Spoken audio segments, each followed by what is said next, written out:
Welcome to Fat Ride's Garage, or should I say Unfinished Garage, because I realised the other day I haven't finished anything since 2019, which is not really that great. So we need to remedy that, and I'm hoping you guys can help.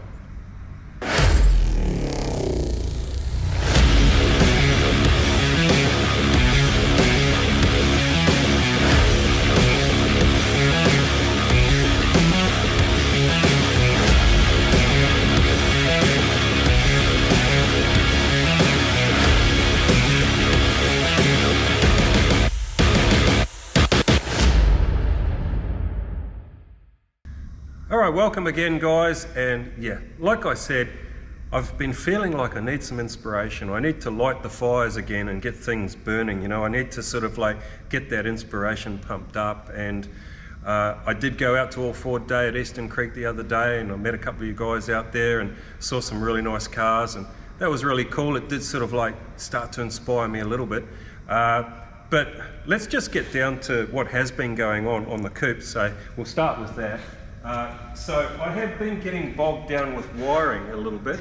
As some of you might know, I've gone ahead and extended the harness, put the fuse box and the battery in the boot, and was going to put the power steering in the boot, but then decided to put it up the front, and I'm still waiting for NZ to finish the lines on that one.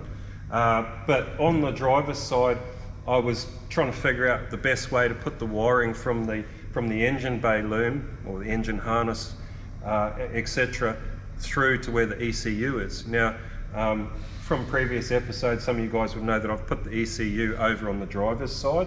Well, there's not really a lot to see because it's all kind of hidden in there, but the ECU is bolted to a frame behind the radiator support there.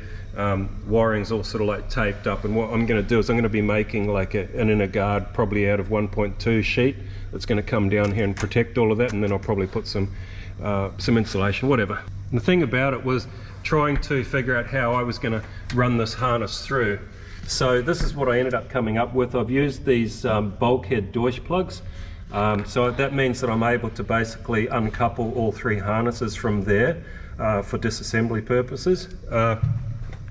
In hindsight, it is going to be a little close to the radiator, so I'm probably going to have to shield that and put some heat shielding material or something on it.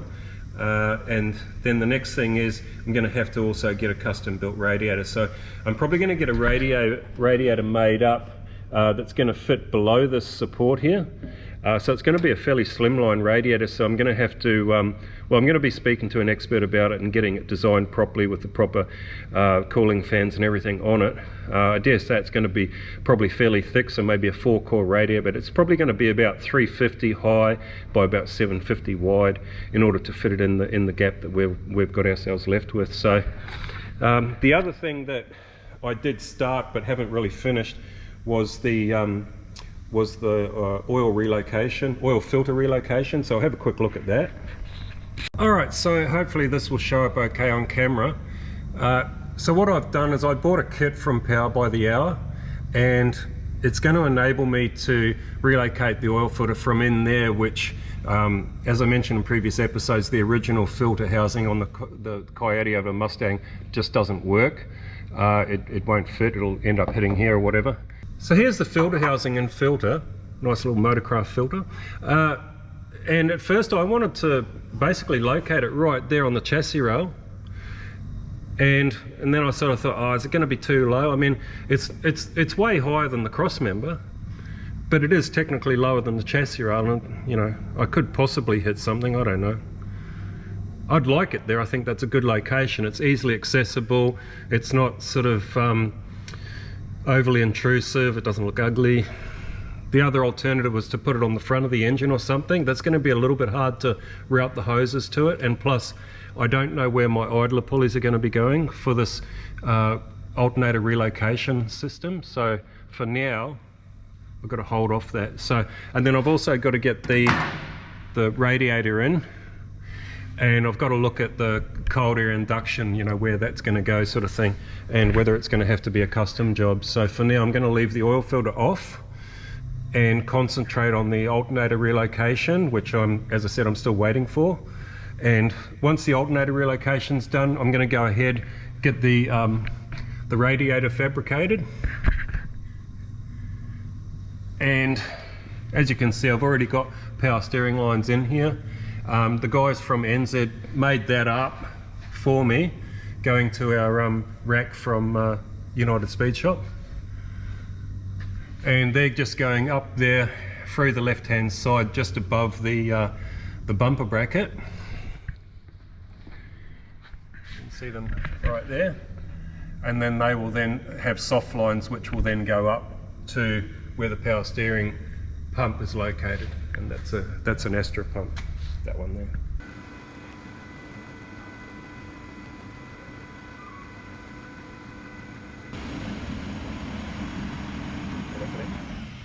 Right, so I've still got a fair few things hanging. I've made this list here for myself. You see that on car shows, you know, I don't normally do it, but I thought, hey, why not just make a list so you know what you're really up against. So first and foremost, one of the most important things is I need to get the alternator relocation kit down here, and actually I'll just quickly show you how that's going to work.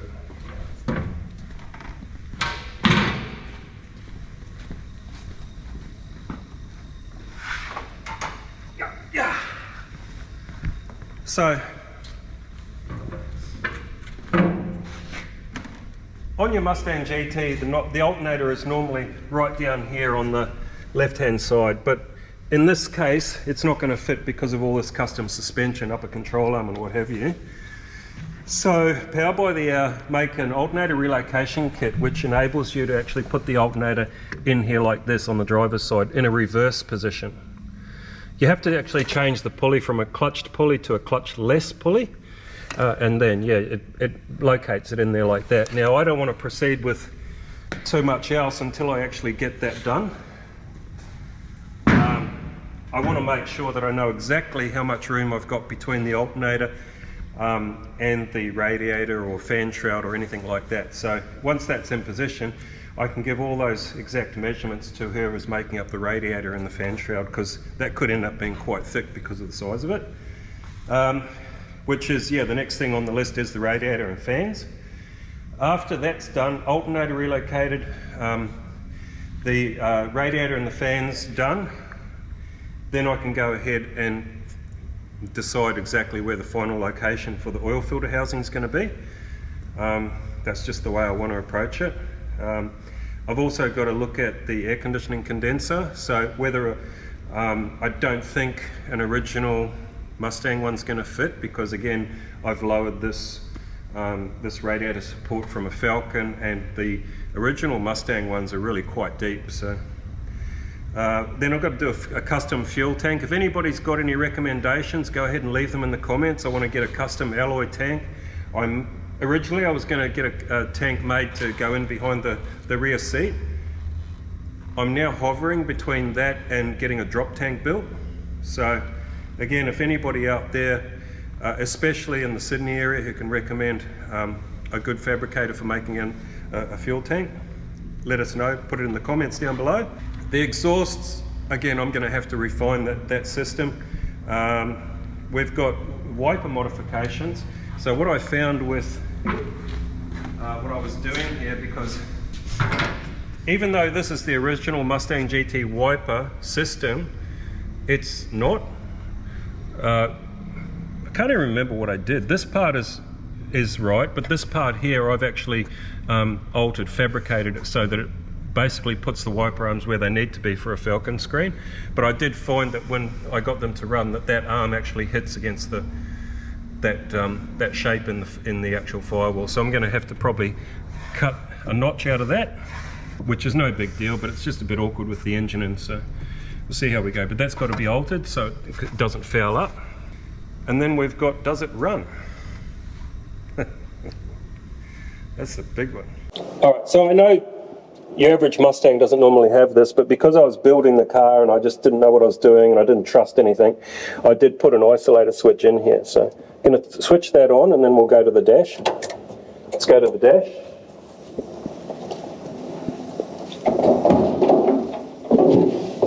Oops. All right, so at first the cluster all lights up and everything, but I go and I want to just crank it, right? So I put my foot on the clutch. If you look down here at the start button, it's not illuminated at all. I'll press the start button and then look back at the dash.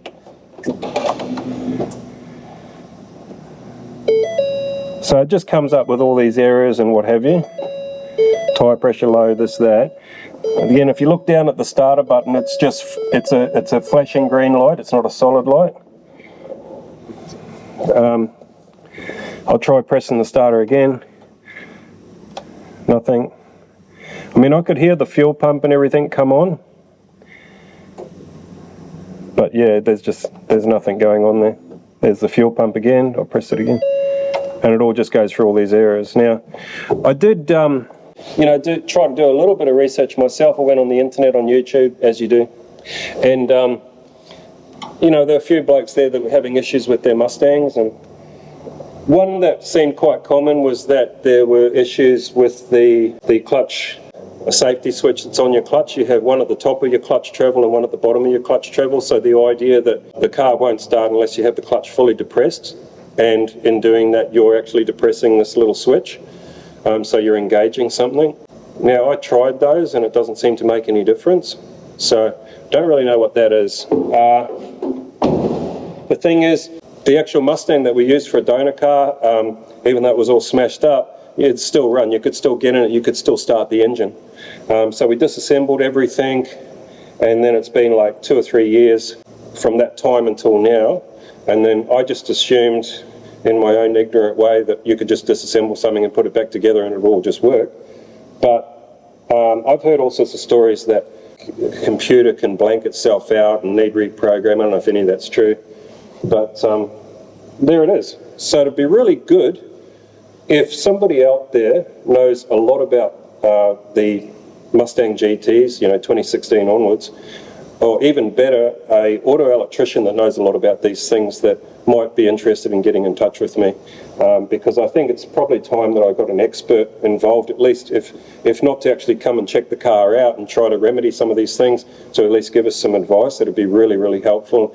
And I can't just go down the road to a local auto electrician, because I'll just say I'll bring the car down. Well, it's not taking the car anywhere, So I need somebody that, it'd be great if they could just come and check it out, help us resolve these issues. So I did actually put a hot wire to the Bendix on the starter, in other words, just literally jump start it, and it will spin the engine, no problem at all. So in other words, if you put power to the Bendix on the starter, it will spin. So it's not the starter motor is fine. Somewhere in between the starter motor and the actual start button, that's the issue. So hopefully someone can shed some light. Leave your comments down below. And maybe somebody would be good enough to get in touch if they really, really know what they're doing with electrics on these on the original Mustangs. So, moving right along, I thought getting a bit of inspiration would be good to finish some things around here. Can we just finish one thing? Just one. And then I thought about listen. So that's been sort of hanging around here for quite a while. And going back on this, I don't even know why I bought it. I just saw it on eBay, and I always liked the shape of the 300ZX. I thought it was pretty cool for a Japanese car back in the day, in the 90s. And I think this is a 1990 model, and it seemed cheap. It was $4.5 grand. Had a whole bunch of rust in the passenger door, which I cut out, and it had a bunch of rust in the hatch, which I cut out. I mean, I haven't exactly stripped the car. I just tried to fix what was obvious, big gaping hole right here, and so forth. So I did that, and then just pushed it into the corner. There were a lot of things I did to the engine. I actually put new timing chain belts, water pump, plugs, gave it a service and everything, and it ran a lot better. But yeah, it hasn't been really properly road tested. I think there could be some issues with the transmission unit. Is there like a module for the transmission, I think, on these things? I noticed that when I took it just around the street, you seem to need quite a few revs to get it to go into the next gear. It just seemed like more revs than it should be. But anyway, that's another side to it, which I probably won't get into. But for now, I just sort of thought, why not just get some paint on this thing, try to put it back together and let somebody else take care of it after that, And then I've also got the 4-door here, which is in epoxy primer, and It's basically almost ready, I think, ready for the next stage, which is polyester spray filler, just to try to, get it looking really, really straight. So both this and that are going to require a spray booth. Now, I've got an open face spray booth there, which is okay, but not if you're going to paint a whole car, I don't think. And, I was tossing up for quite a while about putting a spray booth in here, but I only rent this warehouse, and the rent just keeps going up and up and up and up and up and up, and kind of like, it doesn't really make any sense to install something so permanent, because I don't really know how long we're going to be here. So, and then I had the idea that, what if we buy a blow-up spray booth? We'll see. I've never used one. I mean, there's all sorts of feedback. Some guys seem to think they work okay. I mean, if you've got no other choice, what can possibly go wrong, I mean, well, actually, in the case of Matt Armstrong, that didn't go too well, but I thought that was hilarious. But anyway, so I went ahead and I bought this spray booth. Haven't had it open yet, haven't had it up yet. It's down here, it's in a box. It's 8 metres by 4.5 by 3 metres high. Should be enough to paint a car, I think. And at least maybe it would keep most of the dust. I mean, it's a big workshop, there's a lot of dust around. I don't think, you'll ever eliminate the dust. So I sort of thought, well, at least if it's inside something like this, I can eliminate some of that dust. So that's what I thought we might do, is get into that and maybe get some silver on this Nissan, and then get the four-door into polyester. So, but one thing I wanted to ask you guys, with the Falcon, with the four-door, what are your suggestions for colours? So originally I really wanted to paint it wild violet. A long time ago, when I used to live back in New Zealand, there was a guy, just when I just left school, he had a wild violet XA GT with black interior and 4-speed manual, and I just thought that car was just awesome. It always stuck in my memory, and because I was building not really a replica, but just like sort of a tribute type thing, I just sort of thought it'd be really cool to do wild violet with black interior. But then I started to look at other colours, and I'm kind of like, I can't make up my mind, It's like, I always had this trouble making up my mind about stuff, so. Another colour that I really liked was emerald green. I think that's really, really nice. So emerald green with black interior, or white with black inserts, or something like that.